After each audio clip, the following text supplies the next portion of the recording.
Hello and welcome back to Tenant Talk, a show dedicated to providing insights and exchanging ideas on growing and operating a small business. So just like the housing market goes hot and cold, the employee-employer balance market goes back and forth. Sometimes it's, there's more talent than there are jobs, and it's a supply and demand issue. In this season, we'll dive into various challenges businesses face, from networking to leasing space to recruiting talent, and so much more. So I think as an employer, it's very important to not ever just sit in a situation where you think like we're completely stable. If you get to that point, if you think you're stable, now it's time to rethink everything. You'll find it here on Tenant Talk.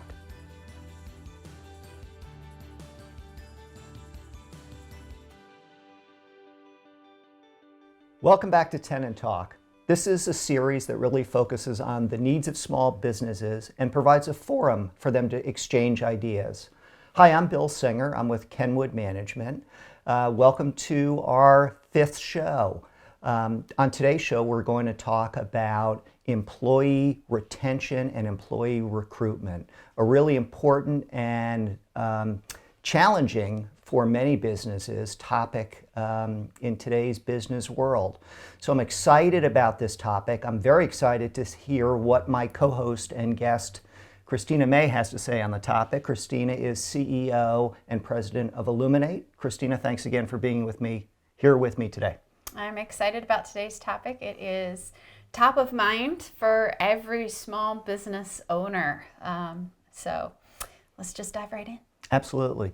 So let's start by talking a little bit about our own personal experiences in our businesses and things that we've had to do, particularly over the last couple of years, and even things that we're projecting to do now into the future to retain employees and to attract new employees. So why don't you start, and then I'll follow up with what Kenwood's done. Sure.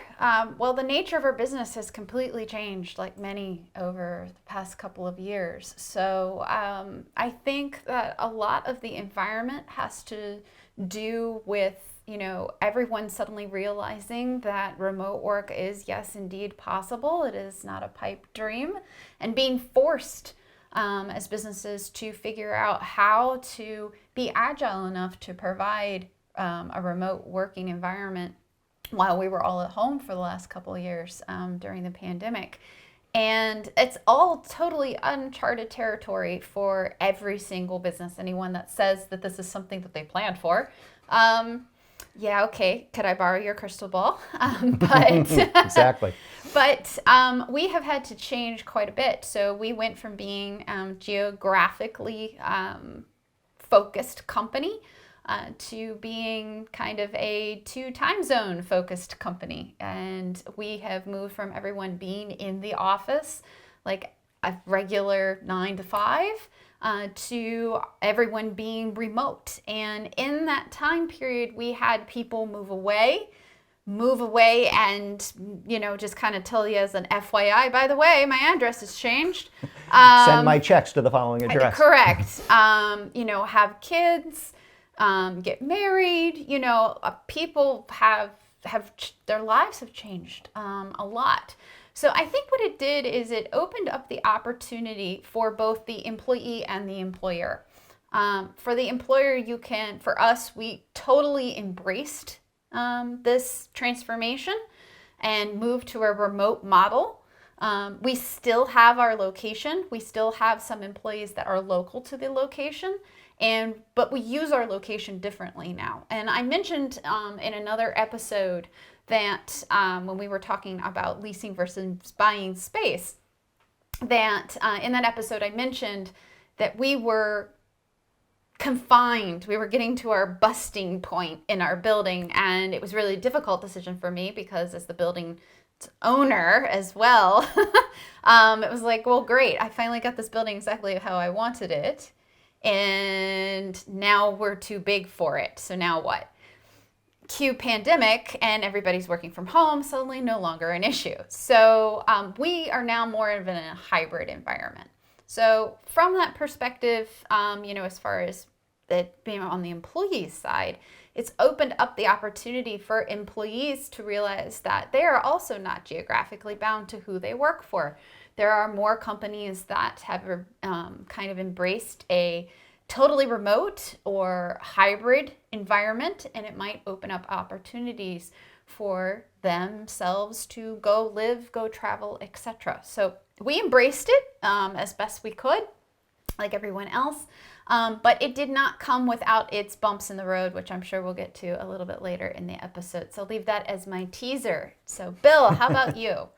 Yeah, so we took the approach at Kenwood, first for our existing staff, to listen to them, to try to hear what was important to them, what would make their lives easier, how we could make their jobs more efficient, and in some cases, because people had kids at home, young kids at home, having more flexibility was important.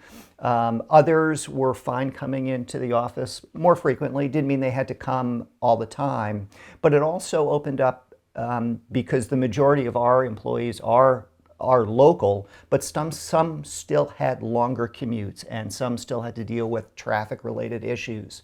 So much like you brought up hybrid model, we took a similar approach where we enabled people to work more from home. That also involved, in our case, changing technology. So prior to 2020, we had computers on everybody's desks, and we had to convert everybody to a laptop so that they'd be able to work remotely. So in our case, not only did it involve talking about policy changes, but it talked about also technology changes and equipment changes. What we also did that I would recommend to business owners is not just talk about how do I make your job more efficient, how do I try and accommodate your needs, but what are your, listening to an employee's ultimate goals out of what they want over the next 5 years or 10 years of their life. So what I mean by that is I discovered some people that I thought were thinking seriously about a track for them to grow in a certain way and to take on new responsibilities. I discovered that that wasn't really the case. They were very happy doing what they were doing now because it enabled them to have more free time on the weekends, at night, whatever it happened to be. So opening those lines of communication up, talking to your employees about what their priorities are is so important and something that we spend a lot of time focusing on. Absolutely. So, as we've gone through and, it's you hear the term, talent migration. A lot of people have realized that they can change jobs, that they can go other places. They're looking. So just like the housing market goes hot and cold, the employee-employer balance market goes back and forth. Sometimes it's there's more talent than there are jobs, and it's a supply and demand issue. Exactly. So for a small business, especially when we're in an employee-favored environment, meaning that there are, fewer employees and lots of jobs, which is what we're experiencing right now, and never mind all of this newness that's now in the market, that you really are, it's a small business, it really makes it difficult sometimes, I think you feel, to compete because, we can't do, $1,000, welcome gift basket that comes to the door of the worker or, that's totally out of the question for small businesses. So I think, from a talent perspective, not only for attracting talent, but also talent retention. And I think that one of the first things you need to do is realize that when it comes to talent retention, is you can only do what you can do. If someone has made up their mind that they're going to leave, there's not much more that you can do about that. So a way to prevent some of that is keeping those lines of communication open. But realize that even if you're being very transparent, sometimes the employee realizes, hey, if I tell them I'm looking for a job, I might be out of my current job, and they're not going to be transparent with you. So be braced for that. That does happen. The other thing I think that we need to readjust as employers is our idea of how long people stay in jobs. No one gets a gold watch anymore. No one stays 10 to 20 years anymore. And that's okay. You need to create the best environment, and you can only ask questions and hope that they're being truthful with you on the other side. Is the best that you can do as an employer, and be really as competitive as you can be with benefits. So when I started my business, I remember one of the first things that I wanted to be able to provide was the option for health insurance. That was one of my earliest goals. So having those goals in place, but realizing that you might not be able to provide all the benefits that a Fortune 100 company has. That's okay. What you do have, though, as a small business is flexibility. Large businesses don't have this. It takes an act of almost Congress to change things in a large business. So in a small business, you have the ability to make subtle changes and be way more flexible, provided that you are being fair. I will add that asterisk. I always tell people that my rule is that if I do not hold myself to any different set of rules than everybody else, so the same time and flexibility that we provide to our employees, it also extends to me, not just me. And I think that's important for small teams and small businesses to see that everybody has the same set of rules. So a lot of times when someone comes to us with a request, I always let them know, if I do this, I'm setting a precedent because it's for the whole team. It's not just for you. Yeah, and I would add to that, especially for a small business, it might be very difficult for employees or for an employer to continue to offer a growth trajectory for an employee so that they can keep their skills fresh, that they can learn new things, that they can develop new skills over time. That can be very challenging. So we spent some time kind of trying to think about how to do that. And one of the things that we've done is to try to implement technology to take away some of the more mundane features that an employee might do, automate that, and it's amazing some of the things that you can automate now, and that relieves somebody of something that they might be incredibly bored with, and then they have capacity to try something new. So I think as an employer, it's very important to not ever just sit in a situation where you think like we're completely stable. If you get to that point, if you think you're stable, now it's time to rethink everything. Forget that idea, especially I think in today's environment. Oh, absolutely. I would add to that too. When it comes to making sure that employees have opportunities, I always tell individuals that everyone has a superpower, so to speak. There's something that they're very good at. And you might have applied for and filled a role in our company, but you brought some other talent with you. We try to create openings for that talent. And in a small business, you have that capability. That's to the advantage of the small business. Whereas a corporation, your job description is your job description. It's very much like an Excel spreadsheet. There's not a lot of room to change that within the structure and the hierarchy, which comes with larger companies. Right. So that's something that as a small business, I feel that you have a advantage on. Another thing that I want to mention too is well, the worst thing as an employer is we're constantly guessing what it is that people want, right? Absolutely. For benefits, etc. Yep. And one of the best things that we have done is we did this in the, I would say, the year one of the pandemic. At first it was more like react, let's all figure this out. But afterwards, we got in and needed to figure out, what do you guys want? As the future of your working environment, are you happy at home? Do you want to come into the office?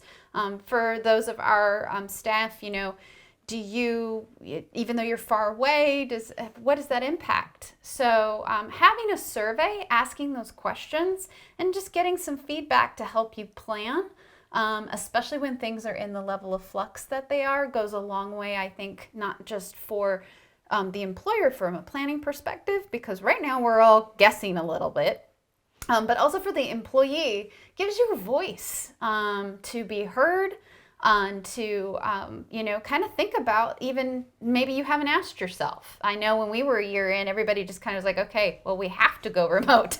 There was no choice, right? It was go remote or no job. So now having a choice, having a chance to reflect upon, well, what's my ideal working environment? What do I really want? For us, I would definitely say, there are pros and cons. It solves some problems, going to a remote hybrid model. It created others. So, darn. But that's how it works. And that goes a long way, I think, to retention. Yeah, and what I've had in talking to a number of the small business owners that are in our portfolio is how do you create an environment where you can develop the creativity, the unexpected idea that used to come around just in the kitchen or by the water cooler or the coffee maker. How do you recreate that remotely? How do you, and so many companies need that. Not everybody does, but for those companies that have that, need that creative spark, that need that ability to develop new ideas, it's how do you can't just schedule that on a Zoom call at 2 o'clock in the afternoon. There really is a creative component to it. So we spent a lot of time, Christina, during this conversation talking about the things that are impacting primarily salaried employees. But let's spend a little bit of time now talking about what are some of the things employers can do for location-specific hourly employees. Mm-hmm. So we're in that situation. We exactly have that. They're building engineers that are in our portfolio, location specific. They need to go to certain properties every day. So I think the way an employer has to think about what they can do for that group of employees, what we've done, for example, is we've permitted hourly employees to go negative on sick or vacation, as opposed to just cutting them off and saying, well, from this point forward, because you're out of time, you're not being paid. We've permitted them to effectively go negative, give them that flexibility. We'll make it up at some point down the road, but we've done that as well. And then for hourly employees who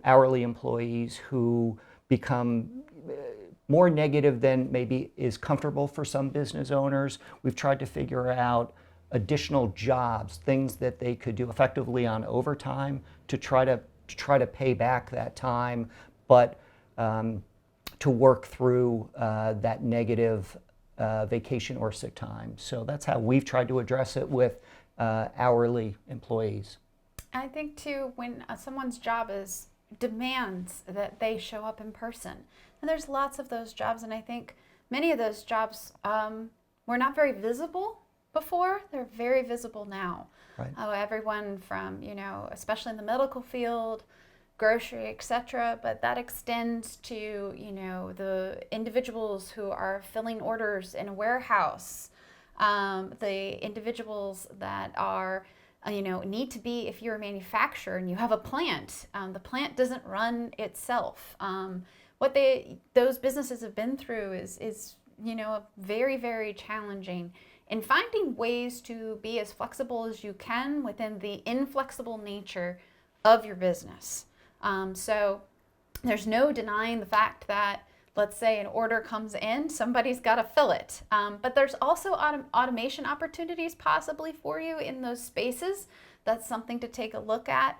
And it's another thing to really focus in and see where you can be as, again, fair as you can be and add as many, flexibility within reasons, so to speak. So that might mean changing schedules. That might mean changing shifts, but you learn all of this by actually talking to your employees.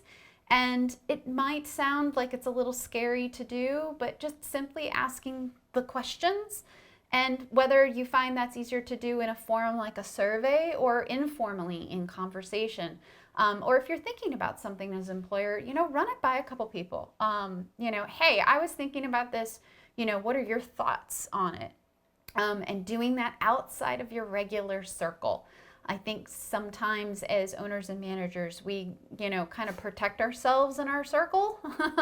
And it's a lot easier, especially a small business, to be able to talk to as many people as possible, if not everyone, in the different parts of your business. That's really, really key. I think it goes a long way towards retention. Yeah, and I think I'd add to that, I have found through the years of being in business that sometimes when you ask an employee what they think about something or how we could make things work better, they will often give you an answer that they think you want to hear. So the challenge for a business owner is to go to multiple sources that you pointed out and try to figure out what really is the right information. We'd love for everybody to just be honest and straightforward with us from the get-go, but sometimes you've just got to dig a little bit deeper to get there. But the results are worth it. So Christina, this has been awesome. Talking about this topic. It is timely. It is probably one of the biggest challenges right now that employers are facing.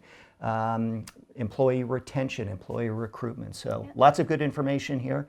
Thank you so much for not only joining me on this episode of Tenant Talk, but for season 2. This season we've covered so much material together. We've talked about networking. We've talked about things to think about with your first lease. For more established businesses, we've talked about what are the pros and cons of leasing versus buying. We talked about a topic you're very familiar with, marketing, and now we're concluding with this topic. So we hope that you've enjoyed this season of Tenant Talk. We have had great fun bringing this to you. Please subscribe to our channel. If you'd like additional information as well on this topic, there are some show notes at the bottom. Please refer to that. It'll bring you to just a wealth of additional information. Thank you so much for joining us. Season 2 of Tenant Talk, and we look forward to seeing you again soon. Thank you. Thank you so much.